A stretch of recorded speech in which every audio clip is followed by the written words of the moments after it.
आप सभी को जय मसीह की। द बाइबल पोर्शन में आपका स्वागत है। आज मैं किसी अध्याय को लेकर आपके सामने नहीं आई हूँ। मैं आपसे कुछ बातें बोलना चाहती हूँ।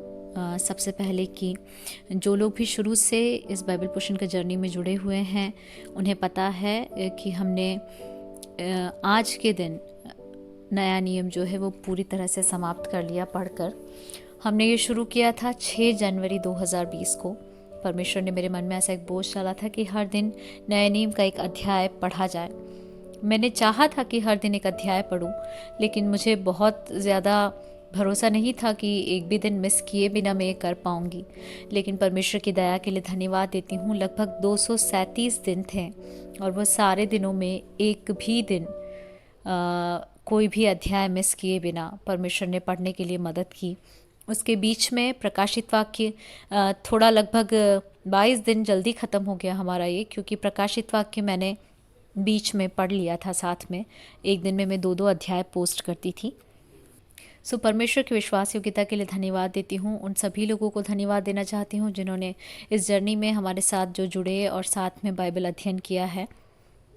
अभी कुछ दिनों के लिए मैं छोटा एक ब्रेक लेना चाहूँगी और मैं इन दिनों में परमेश्वर से प्रार्थना कर रही हूँ कि वो मुझे जो बताता है उन चीज़ों को आगे मैं बाइबल पोर्शन में डालूँ। लेकिन सारे अध्याय वही हैं। आप शुरू से फिर से पढ़ना शुरू कर सकते हैं। प्रकाशित वाक्य सारी किताबों को मैंने प्लेलिस्ट में भी डाला हुआ है ताकि आप बुक वाइज आप पढ़ सकें। मैथ्यू, मार्क, जॉन करके, मत्ती, मरकुस, लूका, यूहन्ना, प्रेरितों के काम, इस तरह से मैंने प्लेलिस्ट बना रखी है। तो आप फिर से शुरू से पढ़ना शुरू कर सकते हैं।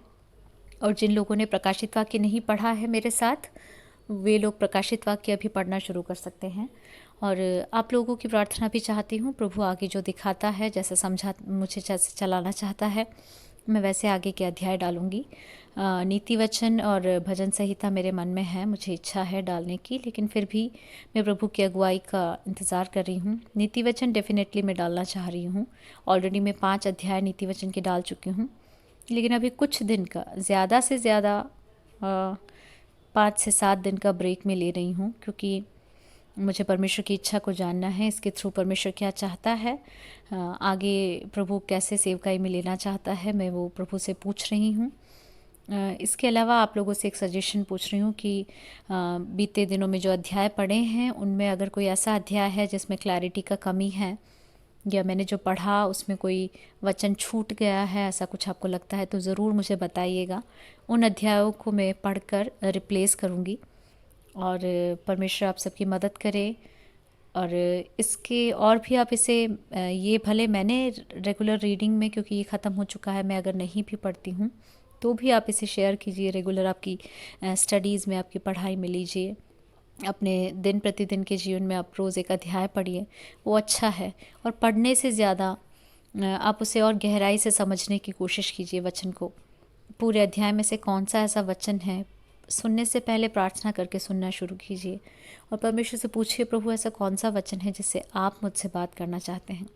और निश्चित रूप से कम कोई एक तो वचन ऐसा होगा जो आपकी ज़िंदगी को या आपके दिल को छुएगा। तो आप पूरे दिन उस वचन पे ध्यान कीजिए और परमेश्वर से पूछिए, पवित्र आत्मा से पूछिए कि प्रभु आप मुझसे क्या बोलना चाहते हैं। और इस तरह से आप दूसरी बुक्स रेफ़र कर सकते हैं। बहुत सारी चीज़ें हैं अवेलेबल अभी इंटरनेट पे, आप काफ़ी चीज़ें स्टडी के लिए ले सकते हैं। बहुत सारे और भी मैसेजेस हैं जिसमें अध्याय दर अध्याय इनका वर्णन किया गया है। मन में एक इच्छा है, अगर परमेश्वर अगुवाई करता है तो हम अध्याय दर अध्याय थोड़ा विस्तृत अध्ययन के साथ आगे जाएंगे। लेकिन तब तक के लिए, कुछ समय के लिए मैं आप लोगों से विदा ले रही हूँ। ज़्यादा दिन नहीं होंगे, बट मुझे कुछ समय प्रार्थना में बिताना है। परमेश्वर आप सबकी सहायता करे। सभी को धन्यवाद। आमीन।